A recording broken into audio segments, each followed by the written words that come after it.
A hooded man stands over you, wielding a hammer, dripping with your blood. You cower below him, head still aching from the force of the blow. You can't see his face, but you can recognize his voice. This man is a monster. He imprisoned you, tortured you, and just when you thought you'd finally escaped his clutches, he returned to finish the job. "You thought you could escape me," he says with a laugh as he raises the hammer. "No, you die here. Nobody can ever know."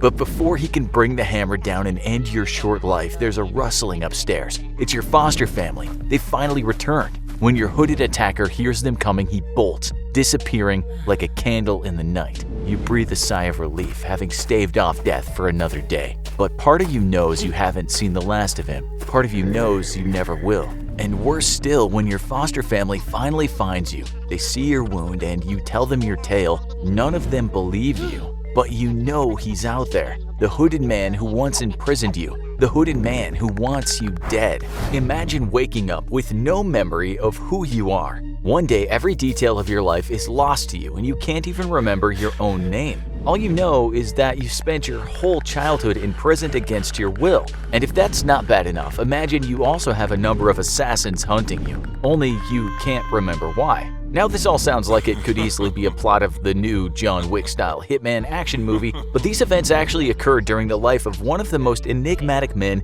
who ever lived. This is the life and mystery of Kaspar Hauser, history's most mysterious man. Welcome to 19th century Germany, a time of rapid population growth that led to the creation of slums in urban areas where the infant mortality rate was on the rise. Among all this, in 1828, a boy believed to be as young as 16 was found wandering the streets of the city now known as Nuremberg. The boy, dressed only in tattered clothes, had nothing in his possession, save for an envelope containing 2 letters. Who was this boy? Where did he come from? What was he doing here? The answer to these questions, or in some cases the lack thereof, would go on to horrify everyone. The first letter, addressed to Captain von Wessenig, the captain of a local cavalry regiment, was seemingly penned by an anonymous laborer who had found Casper and raised him. The second letter, however, was dated 1812 and believed to have been written by Casper's mother. It stated that he was being sent to join the military as she could no longer care for her son. This strange, feral child that had one day appeared walking the streets of Nuremberg in tatters must have been terrified of his new surroundings. Casper had no clue that over the course of the next 5 years, he would quickly become one of the most talked about people in Europe.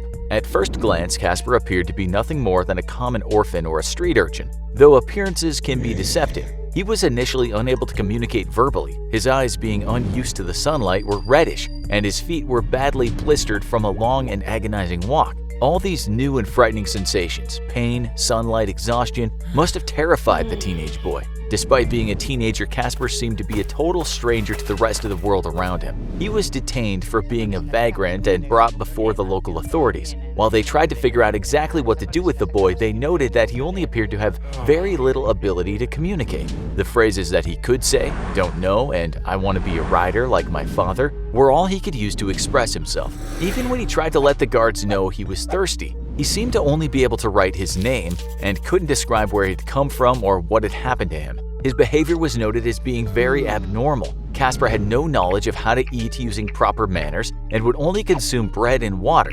Strangely, the scent of things like meat, vegetables, and alcohol would cause him to suffer violent convulsions, and coffee even made him vomit. Something terrible had happened to Casper. They just needed to figure out what. No one knew where he'd come from or what had been done to Casper since his birth, and he had no way of explaining his origins. During his 2 months in prison, his care was overseen by one Andreas Hiltel. During his time there, Major Burgermeister Binder had taken a keen interest in Casper and had the boy visit him to try and rebuild a more detailed picture of his unknown origin, and to offer Casper education under a teacher named Professor Friedrich Daumer. Much to Herr Binder's surprise, it reportedly only took a mere few weeks for Casper to learn how to read and write, greatly improving his communication skills. While some believed that at this time Casper's speech was still not coherent enough to determine the events of his past, the mayor was determined to know where the boy had come from. According to Herr Binder, Casper told him the following horrific story. He was kept from a young age in a small, dark room where he was made to sleep on a straw bed and fed only a diet of bread and water.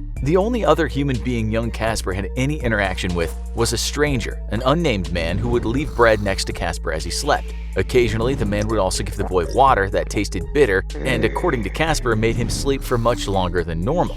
After this unnamed figure drugged him, the boy would awaken to find his hair and fingernails had been cut, and he'd been cleaned up as best as possible. The young boy was kept like this in horrendous conditions, made to live in an almost vegetative state, taught by the unknown man how to write his own name and say a few phrases he knew, but with no comprehension of what they meant. He was living the real old boy experience, and nobody knew why. The story of what had happened to Casper, as interpreted by Binder, soon garnered a lot of attention, and speculation as to whether any of this was true became widespread. People all across Europe speculated. Some believed that Casper had been raised in the forests, similar to a feral child, but with at least some prior parenting, hence the phrases he knew how to say. Modern-day theories range from Casper being epileptic or having some sort of undiagnosed medical condition that gave him visions and led to a lot of his extravagant claims, while others argue that if the story of his abuse was in fact true, then the boy might have gone mad as a result, driven to delusions by prolonged suffering. Another theory posited that Kaspar Hauser was actually a prince. It was speculated by some at the time that the infant Prince of Baden, who officially died in October 1812, was actually switched out with a different boy who died on the aforementioned date, leaving the prince to emerge as Kaspar Hauser in 1828. The Grand Duke of Baden at the time had no male heir, meaning that his uncle Louis became the next in line. So it seemed plausible that there could have been a plot to put Louis in charge by taking the Duke's son out of the picture. After all, why would have Casper been put through all this horrific mistreatment unless he posed some sort of threat to a person of great power? Despite being a popular theory, there's a lot of evidence to the contrary that seems to refute this tale of switched babies. A number of letters that the Grand Duke's mother wrote include the details relating to her grandchild's birth and the illness that led to his death in 1812. Things only got stranger for Casper the older he got, as his dark past returned and the young man suffered a number of attempts on his life, or at least that's what he claimed. After being placed in the full-time care of his teacher, Frederick Dahmer, Casper was discovered with a heavily bleeding wound on his forehead, hiding in Dahmer's cellar on the 17th of October 1829,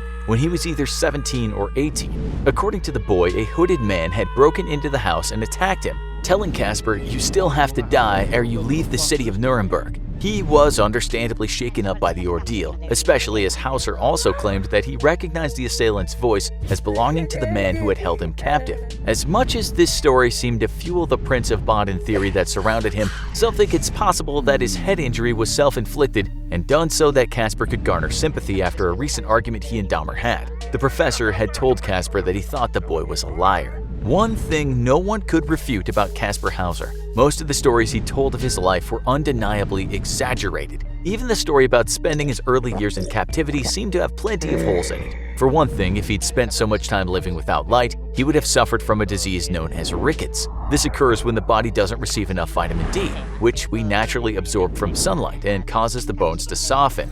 But no reports ever mentioned Casper having any skeletal deformities. The fact that he seemed to very quickly adapt to the new world he found himself in was also casting doubt into people's minds as to whether anything the boy had claimed was even remotely true. People suspected that the attempted assassinations on Kaspar Hauser were nothing more than hoaxes, and that any injuries he sustained were carried out by the boy himself as a plot for more attention and further pity. Although this wouldn't have been much understood at the time, this is symptomatic of a mental health condition known as Munchausen syndrome. Those with this condition intentionally embellish details about their lives and can even go as far as inflicting injuries on themselves as a way to garner sympathy from those around them. The mystery was just getting stranger and stranger. Whether true or fictionalized, Kaspar Hauser claimed on a further 2 instances to have been attacked by assassins intent on killing him. After the first attack, Hauser was placed under the care of Johann Bieberbach, a member of the local authorities. On the 3rd of April 1830, the Bieberbach household was shocked to hear the noise of a pistol shot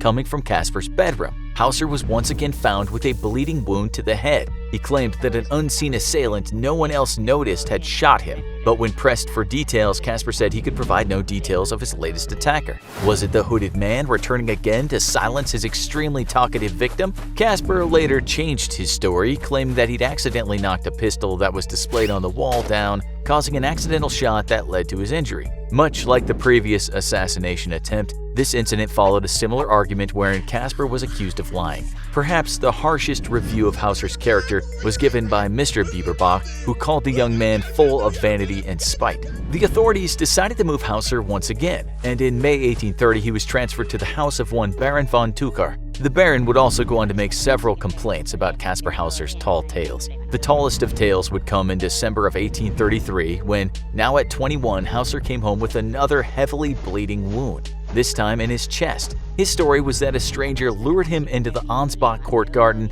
and stabbed him when he'd arrived, leaving a small bag behind as they fled. When the police searched the court garden, they indeed found a small purse containing a note in German that read, "Hauser will be able to tell you quite precisely how I look and from where I am. To save Hauser the effort, I want to tell you myself from where I come. I come from the Bavarian border on the river. I will even tell you the name, MLO." Kaspar Hauser ultimately died from the wound on the 17th of December 1833. His death was regarded as suspicious given the number of contradictions and inconsistencies in which he claimed happened. Why would an assassin intentionally leave behind a note mentioning where he was from? Another strange detail at the scene was that there was no second set of footprints. It'd been snowing heavily, but only Hauser's prints were present. If Casper had been murdered, the perpetrator was a ghost. Given all those contradicting details in the story, the Ansbach court strongly suspected that Hauser had stabbed himself, maybe for attention like the other attacks, but he'd ended up stabbing himself deeper than planned. Doctors at the time even agreed that the wound could have been self-inflicted.